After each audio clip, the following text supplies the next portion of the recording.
بسم اللہ الرحمن الرحیم. In the name of Allah, the Beneficent, the Merciful. السلام علیکم ورحمۃ اللہ وبرکاتہ. نحمدہ ونصلی علی رسولہ الکریم، اما بعد. اعوذ باللہ من الشیطان الرجیم، بسم اللہ الرحمن الرحیم.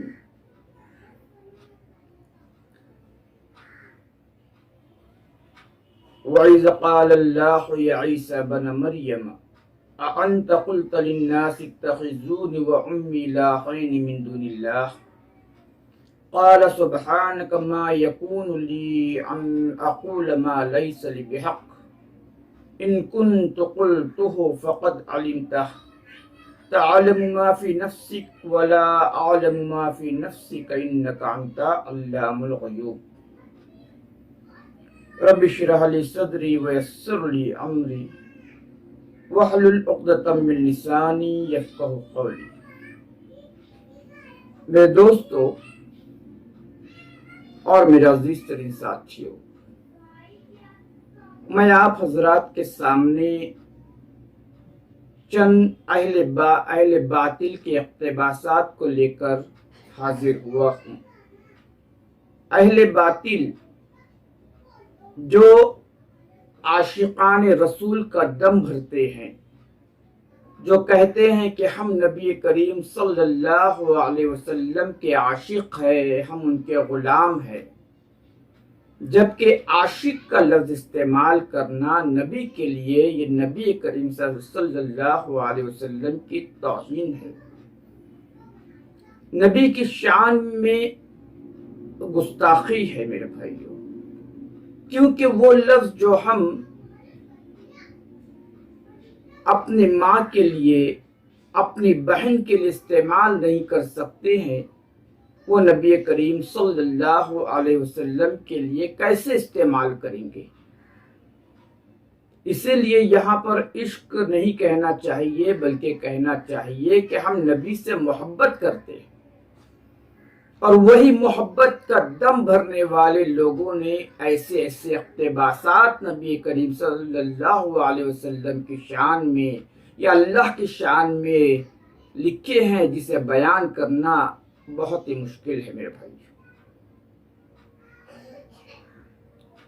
اللہ کا بیٹا ہونے کا دعویٰ کیا گیا. کس نے؟ کسی اور نے نہیں کیا، بلکہ ہمارے کلمہ گو بھائیوں نے کیا ہے.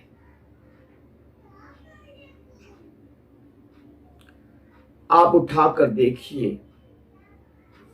جناب احمد رضا خان صاحب کی کتاب تمہید الایمان، جس میں وہ لکھتے ہیں کہ جس نے لا الہ الا اللہ کا اقرار کر لیا، زبان سے ادا کر دیا، جس نے لا الہ الا اللہ، وہ اللہ کا بیٹا بن گیا. اب وہ اللہ کو کذاب کہے، سڑی مڑی گالیاں دے، کچھ بھی کرے، اسے اللہ کا بیٹا ہونے سے نہیں نکال سکتا کوئی بھی. یہ لکھتے ہیں تمہید الایمان صفحہ نمبر 88 پر. تو میرے بھائیو کہ یہ وہ عقیدہ نہیں ہے جو یہود و نصارہ کا تھا، کہ یہودیوں نے کہا تھا کہ عزیر اللہ کے بیٹے ہیں، نصارہ نے کہا تھا عیسیٰ علیہ السلام اللہ کے بیٹے ہیں.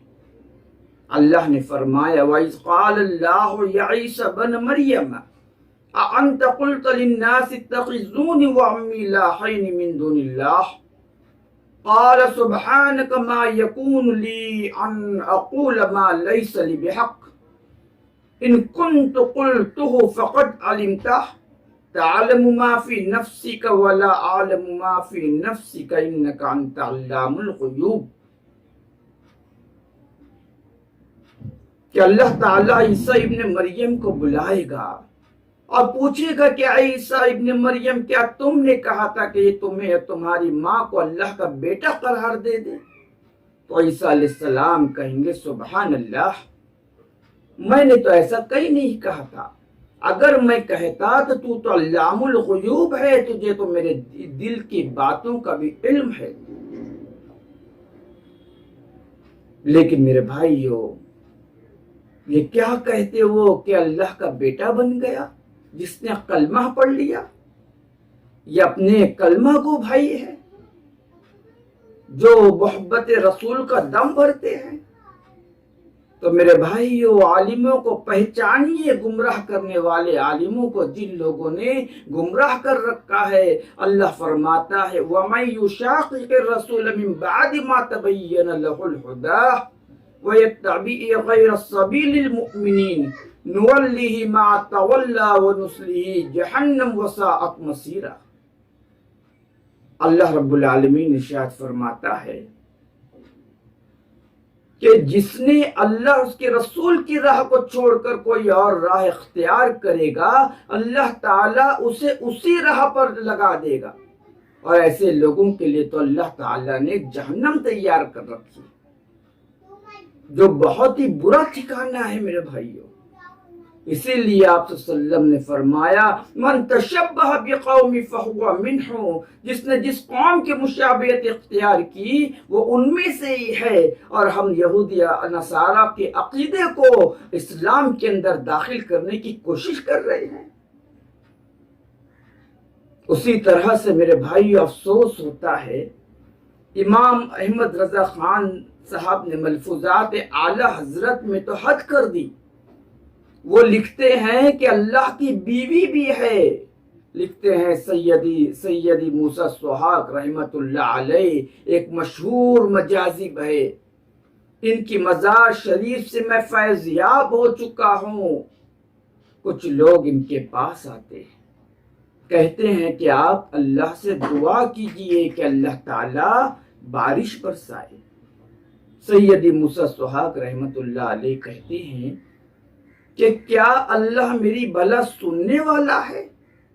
جب لوگوں نے اصرار کیا تو سیدی موسیٰ سہاگ رحمت اللہ علیہ نے ایک پتھر اٹھایا اور اپنی چوڑیوں کی طرف لایا اور اللہ سے دعا کی کہ اللہ یا تو بارش برسا یا اپنا سہاگ واپس لے۔ بس یہ کہنا تھا کہ بارش برسنے لگی۔ جمعہ کا دن تھا، ایک قاضی صاحب کا وہاں سے گزر ہوا۔ قاضی صاحب نے کہا کہ آپ زنانہ لباس اتار کر مردانہ لباس پہنیے، زنانہ لباس حرام ہے۔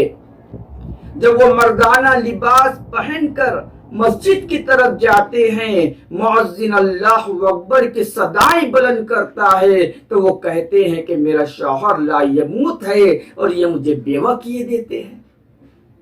میرے بھائی افسوس ہوتا ہے، ان للہ و انا الیہ راجعون، کہ آج ہمارے مسلمان بھائیوں کا اتنا گندا عقیدہ کہ انہوں نے اللہ کی بیوی قرار دے دی۔ بالکل یہ ویسا ہی عقیدہ ہے کہ مشرکین مکہ نے فرشتوں کے تعلق سے کہا تھا کہ یہ اللہ کی بیٹیاں ہیں۔ اللہ فرماتا ہے سورہ زخرف کے اندر آیت نمبر 18، 19 اور 20 میں اللہ فرماتا ہے أَوَمَن يُنَشَّأُ فِي الْحِلْيَةِ وَهُوَ فِي الْخِصَامِ غَيْرُ مُبِينٍ وَجَعَلُوا الْمَلَائِكَةَ الَّذِينَ هُمْ عِبَادُ الرَّحْمَنِ إِنَاثًا أَشَهِدُوا خَلْقَهُمْ سَتُكْتَبُ شَهَادَتُهُمْ وَيُسْأَلُونَ وقالوا لو شاء الرحمن ما عبدناهم ما لهم بذلك من علم إنهم إلا يخرصون۔ اللہ فرماتا ہے کہ یہ مشرکین کہتے تھے کہ یہ فرشتے اللہ کی بیٹیاں ہیں۔ اللہ فرماتا ہے کہ کیا جب میں فرشتوں کو پیدا کر رہا تھا تو کیا تم وہاں موجود تھے؟ جب تم وہاں موجود نہیں تھے تو تمہیں کیسے معلوم پڑ گیا کہ یہ لڑکا ہے یا لڑکی ہے؟ یہ اللہ فرماتا ہے کہ یہ تو اٹکل بچوں باتیں کرتے ہیں۔ اللہ تعالیٰ ان کی اس بات کو لکھ لے گا اور قیامت کے دن ان سے باز پرس کی جائے گی۔ میرے بھائیوں، آپ دیکھیے کہ اللہ کا حسب و نسب کیا ہے۔ اللہ نے تو حسب و نسب بیان کر دیا ہے۔ اللہ فرماتا ہے قل هو اللہ احد، اللہ ایک ہو، اللہ الصمد، وہ بے نیاز ہے، لم یلد ولم یولد ولم یکن له کفوا احد۔ اس نے نہ کسی کو جنا ہے نہ اس کو کسی نے جنا ہے اور اس کے جیسا کوئی نہیں ہے. یہ اللہ کا حسب و نسب ہے. کیا امام احمد رضا خان نے اللہ کا حسب و نسب نہیں پڑھا تھا جو اس طرح کے جھوٹے اور من گھڑت واقعات کو ہمارے سامنے پیش کیا اور امت کو گمراہ کرنے کی کوشش کی ہے؟ اسی لیے میرے بھائیوں اللہ سے دعا ہے کہ اللہ تعالی ہمیں ایسے علماء اکرام سے بچائے جو ہمارے ایمان پر ڈاکے ڈالتے ہیں، جو ہمارے ایمان کو برباد کرتے ہیں، جو ہمارے ایمان کو ختم کرنے کی کوشش کرتے ہیں. اللہ ہمیں ایسے باطل عقائد والے علماء اکرام سے بچائے اور ہمیں زندگی میں کامیابی و کامرانی سے نوازے. وما علینا الا البلاغ المبین وآخر الدعوانا ان الحمد للہ رب العالمین.